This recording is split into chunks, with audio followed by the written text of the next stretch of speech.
des dernières avancées en matière de politique, réglementation, recherche, sciences et technologies spatiales, afin de partager les meilleures pratiques et les stratégies pour la gestion des programmes spatiaux et d'explorer de nouvelles opportunités pour des initiatives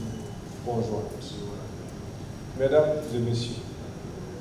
l'économie mondiale est devenue une économie du savoir, dans laquelle les véritables richesses ne sont plus que les ressources naturelles, mais aussi et surtout les ressources humaines, scientifiques et technologiques. Le dialogue spatial initié par l'UA et l'UE s'inscrit pleinement dans cette compréhension du rôle que doivent jouer les sciences et technologies spatiales, celui de véritables leviers de développement pour notre continent,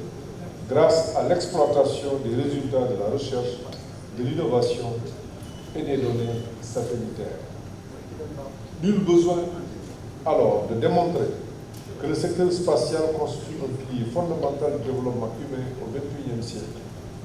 et présente de nouveaux enjeux économiques, scientifiques, technologiques et militaires qui positionnent son essor comme la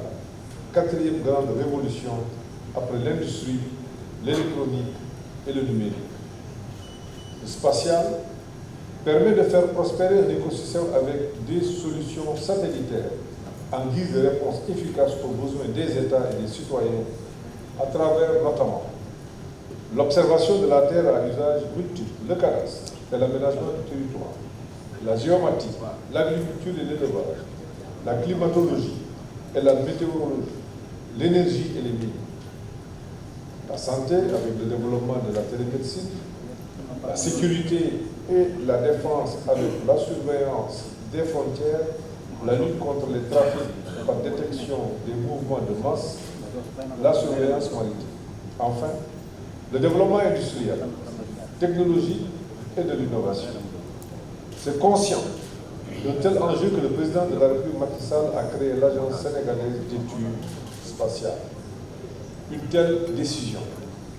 exprime la forte volonté du chef de l'État d'investir résolument le secteur spatial avec une ambition mesurée, mais sans complexe, de nous positionner dans un court horizon comme un leader sous-régional et continental dans le monde. Telle est la mission et la feuille de route que le président de la République Macky Sall a confiée à l'Agence spéciale sénégalaise, dont je félicite vivement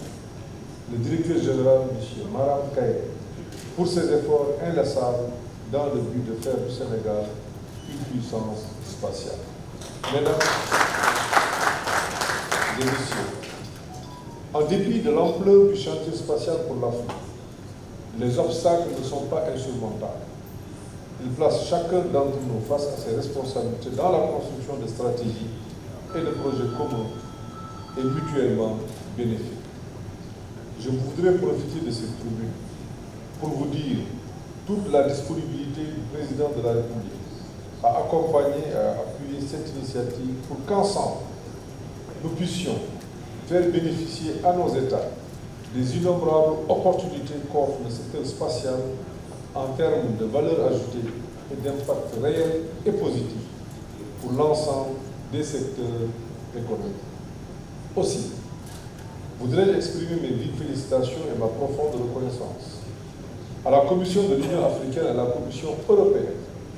d'avoir initié et organisé cet important forum qui nous invite à accorder une place centrale au secteur spatial dans la conduite de nos politiques de développement. Je félicite également le professeur Beloshi et l'ensemble de ses collaborateurs, notamment le professeur Tidjane Ouattara, ici présent, ainsi que leurs homologues de la Commission européenne et Jean-Marc Pisani, pour leur engagement sans faille qui a rendu possible la tenue de cette importante rencontre malgré les contraintes d'agenda et les délais relativement courts. Mesdames et messieurs, en voyant votre mobilisation, la qualité des membres de votre auguste assemblée, en parcourant les thèmes que vous abordez ces 2 prochains jours, je suis convaincu qu'ensemble, nous franchirons tous les obstacles pour relever ces défis. Je vous y engage et déclare ouvert, au nom du président de